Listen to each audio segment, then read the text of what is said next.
बिस्मिल्लाहिर्रहमानिर्रहीम। Welcome to my channel.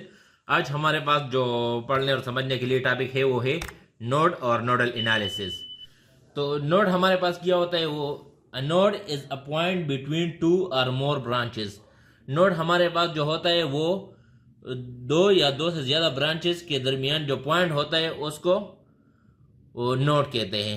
मतलब ये हमारे पास एक सोर्स है और ये ब्रांच है और यहाँ पे जो पॉइंट है इसको हम नोड कहते हैं। ये हमारे पास एग्जांपल है, एक ये भी ब्रांच है, ये भी ब्रांच है और ये भी ब्रांच है, और इसका ये वाला जो पॉइंट है जहां पे ये सारे ब्रांचेस कनेक्टेड है उसको हम नोड कहते हैं। इस तरह ये भी एक ब्रांच है, ये भी एक ब्रांच है और ये भी एक सोर्स है, ब्रांच है जिस जो यहाँ पे कनेक्ट हो गए हैं, तो ये भी हमारे पास एक नोड है। तो मतलब ये है कि इस सर्किट में हमारे पास 1 2 3 नोड्स है हमारे पास इस सर्किट में। अब हम देखते हैं नोडल एनालिसिस का definition. Nodal analysis is a method for calculating the voltage at the connections or node in an electrical circuit. Nodal analysis हमारे पास एक मेथड होता है जो कि हर एक नोड पर वोल्टेज कैलकुलेशन के लिए सर्किट में यूज होता है। It is a technique that applies KCL to each node. Nodal analysis हमारे पास एक टेक्निक है जो कि जिसमें हम केसीएल हर एक नोड पे अप्लाई करते हैं, resulting in a set of equation. जब हम नोड पे केसीएल अप्लाई करते हैं तो उसके रिजल्ट में हमें एक इक्वेशन मिल जाता है that can be solved simultaneously to find all node voltages.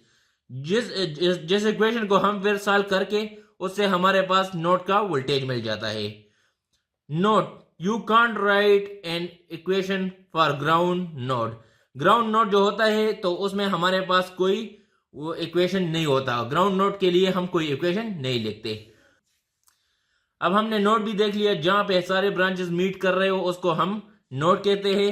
और नोडल एनालिसिस भी हमने देख लिया कि हर एक नोड पे जो वोल्टेज हम फाइंड करते हैं उस टेक्निक को हम नोडल एनालिसिस कहते हैं। अब हम इस पे एक प्रॉब्लम सॉल्व करते हैं। यहाँ पे अगर हम देख ले, अभी हमारे पास एक नेटवर्क है जिसमें दो करंट सोर्स है, एक 3 एम्पेयर दूसरा 12 एम्पेयर, और तीन जो है रजिस्टर लगे हुए, एक 2 ओहम, दूसरा 6 ओहम और तीसरा 7 ओहम। अभी हमारे पास ये एक नोड हो गया जिसको हमने V1 नाम दे दिया, ये दूसरा नोड हो गया जिसको हमने V2 नाम दे दिया, और ये तीसरा नोड हो गया जिसको हमने V3 नाम दे दिया। इस रजिस्टर के थ्रू जो करंट फ्लो कर रहा है उसको हमने I1 नाम दे दिया, इस रजिस्टर के थ्रू जो करंट फ्लो कर रहा है उसको I2 नाम दे दिया, और इस रजिस्टर के थ्रू जो करंट फ्लो कर रहा है उसको I3 नाम दे दिया। अब हम नोड 1 पे इक्वेशन लिखते हैं। तो नोड हमारे पास जो होता है वो होता है current entering into the node is equal to current leaving the node. तो हमारे पास ये नोड है, इसमें ये वाला करंट एंटर कर रहा है तो ये 3 एम्पेयर हो गया इज इक्वल टू ये वाला I1 वाला करंट और I2 वाला करंट लीव कर रहा है तो is equal to I1 plus I2। तो इसके लिए हम ओम लॉ के थ्रू फार्मूला लिखते हैं। ओम लॉ हमें कहता है कि I is equal to V divide by R। तो 3 एम्पेयर तो ऑलरेडी हमारे पास आ गया जो कि कांस्टेंट है, और I1 के लिए जो हम लिखते हैं वो V1 माइनस 0, क्योंकि ग्राउंड पे है ये, तो ग्राउंड पे जो हमारे पास वोल्टेज है वो 0 है, तो ये V1 माइनस 0 डिवाइड बाई 2। और फिर I2 के लिए जो लिखते हैं तो V1 minus V2 divide by 6। तो ये इस तरह हो गया। अब हम नोड 2 के लिए लिखते हैं जो हमारे पास V2 है। तो यहाँ पे करंट एंटर जो कर रहे हैं वो I2 कर रहे हैं, और लीव जो कर रहे हैं वो I3 और 12 एम्पेयर कर रहे हैं। तो I2 is equal to I3 plus 12 ampere. तो I2 के लिए जो हम इक्वेशन लिखते हैं वो है V1 minus V2 divide by 6, जो ऑलरेडी हमने यहाँ पे भी देख लिया। और I3 के लिए जो है हमारे पास वो है V2 माइनस 0 डिवाइड बाई 7 और प्लस 12 हमारे पास कांस्टेंट है। अब हम नोड 1 और नोड 2 को मजीद सिंप्लीफाई करते हैं। ये हमारे पास जो इक्वेशन आया नोड 1 पे वो है 3 ampere is equal to V1 divide by 2 plus V1 minus V2 divide by 6। तो ये 3 एम्पेयर इज इक्वल टू, इसका हमने एलसीएम ले लिया जो 6 आ गया, तो 3V1 plus V1 minus V2 divide by 6, ये हमने एलसीएम पे सॉल्व कर दिया। अभी हमारे पास ये 3V1 प्लस V1 ऐड हो गया, 4V1 आ गया minus V2 is equal to multiply by 6 both side कर दिया, तो ये आ गया 6 के साथ कट गया, और ये 6 3 18, तो ये 18 आ गया। ये हमारे पास इक्वेशन 1 बन गया। इक्वेशन 2 जो हमारे पास आया है वो है V1 minus V2 divide by 6 minus V2 divide by 7 is equal to 12। तो इसका एलसीएम लेके ये हमारे पास 42 आ गया, और सॉल्व करके ये हमारे पास 7V1 minus 7V2 minus 6V2 is equal to 12 आ गया। इसको हमने मजीद सिंप्लीफाई किया तो ये आ गया 7v1 minus 13v2 is equal to 504। क्योंकि मल्टीप्लाई बाय 42 बोथ साइड कर दिया तो 42 के साथ कट गया और 12 इंटू 42 इज इक्वल टू 504। तो ये आ गया इक्वेशन 2 हमारे पास। Multiply equation 1 by 13। अब हम इक्वेशन 1 को 13 से मल्टीप्लाई कर लेंगे। तो इक्वेशन 1 हमारे पास जो आया है वो है 4v1 minus v2 is equal to 18। इसको हमने 13 से मल्टीप्लाई कर दिया। 13 इंटू 4 इज इक्वल टू 52।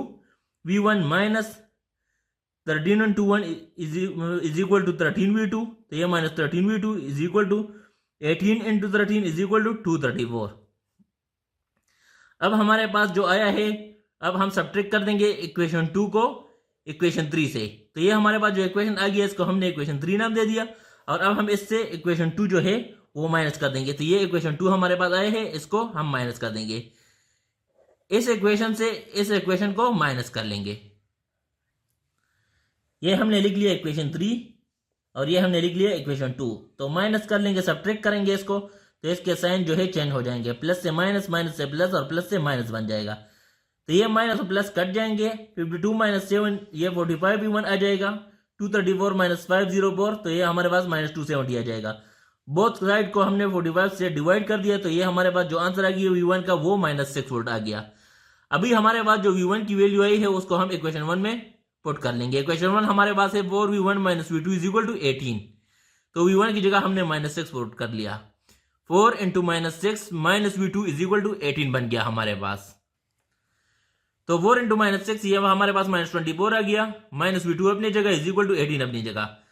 अभी माइनस v2 अपनी जगह रह गया और ये माइनस 24 दूसरी साइड पे चला गया तो ये प्लस हो गया। तो 18 प्लस 24 इज इक्वल टू 42 और ये माइनस जो है ये इस साइड पे आ गया। तो v2 हमारे पास जो आ गया वो माइनस 42 वोल्ट आ गया। तो हमारे पास इस नेटवर्क में दो नोड्स थे जिसको हमने एक को v1 नाम दिया था, दूसरे को v2 और जो तीसरा था वो ग्राउंड पे है। तो ग्राउंड पे हमारे पास कोई इक्वेशन रिक्वायर्ड नहीं है उस पर, क्योंकि उस पर v3 हमारे पास वोल्टेज जो होता है वो 0 होता है। तो v1 हमारे पास माइनस 6 वोल्ट आ गया और v2 हमारे पास माइनस 42 आ गया। उम्मीद है आपको नोड और नोड एनालिसिस की समझ आई होगी। अगर आपको कोई भी मसला है या किसी और टॉपिक में भी मसला है तो आप मुझे कमेंट सेक्शन में पूछ सकते हैं, मैं आपके लिए एक्सप्लेनेशन के साथ वीडियो बनाऊंगा।